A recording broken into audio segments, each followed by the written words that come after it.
This is a TCRT5000.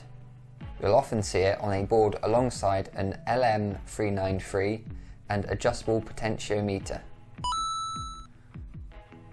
What can it be used for?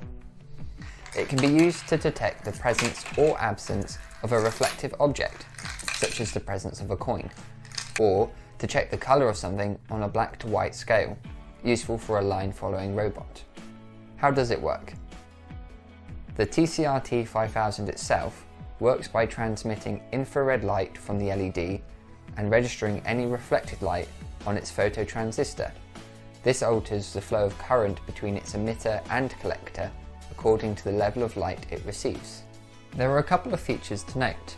One is this piece of plastic here that acts as a shield between the transmitter and receiver. The second is that this phototransistor is covered in a finish that only allows infrared light to pass through. This can prevent other light sources from interfering with our readings. This board you'll often find it on includes other components to help increase its ease of use. Alongside the TCRT5000, you'll also find a voltage comparator chip in the form of this LM393 and a potentiometer to adjust its sensitivity. It presents us with 4 pins: VCC, ground, D0 and A0. We supply a working voltage between 3.3 and 5 volts through the VCC and ground pins, and we receive our sensor data through either of the 2 remaining pins.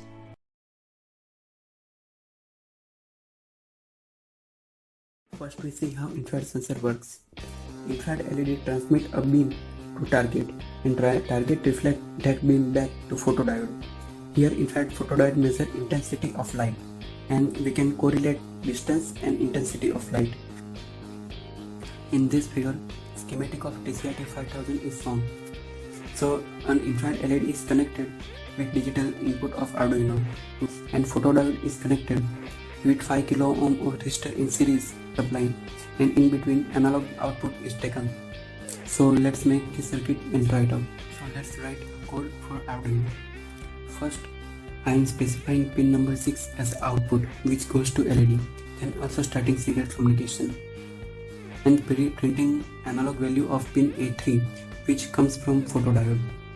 I am also specifying pin number 6 as a high, which turn on our LED. As object moves, value also deflects, and it seems working okay. So as it comes closer, the value increases. This method works perfectly fine in absence of any extra noise, but here I have added a flashing LED in front of our sensor, which acts as the source of noise. This adds a square wave to our signal.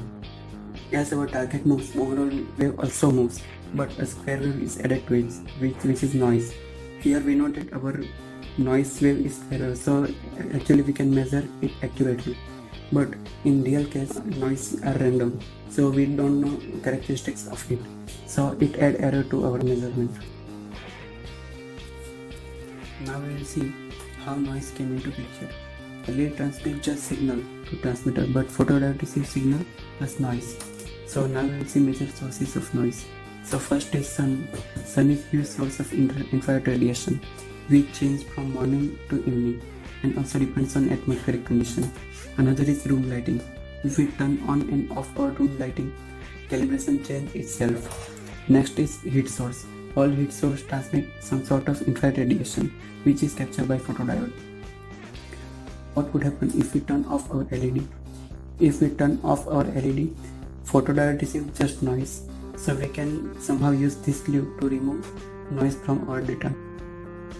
If we turn on our LED, photodiode receives signal plus noise, and if we turn off our LED, photodiode receives just noise.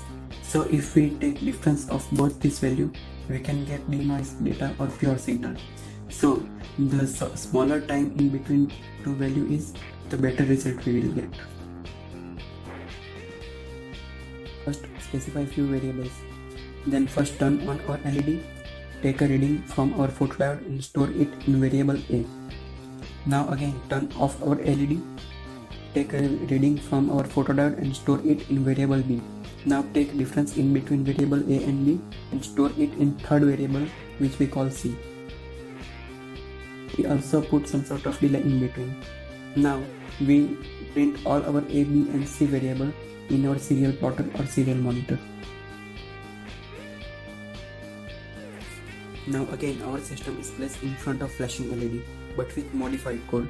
So here we can see a red line which shows denoise data do not have any square wave component, which is noise. Now our system is also checked for a static noise. So here a LED is passed above it. So ambience light got changed. So here we can see even if ambience light got changed, our measurement data, which is red line, do not shift from its value.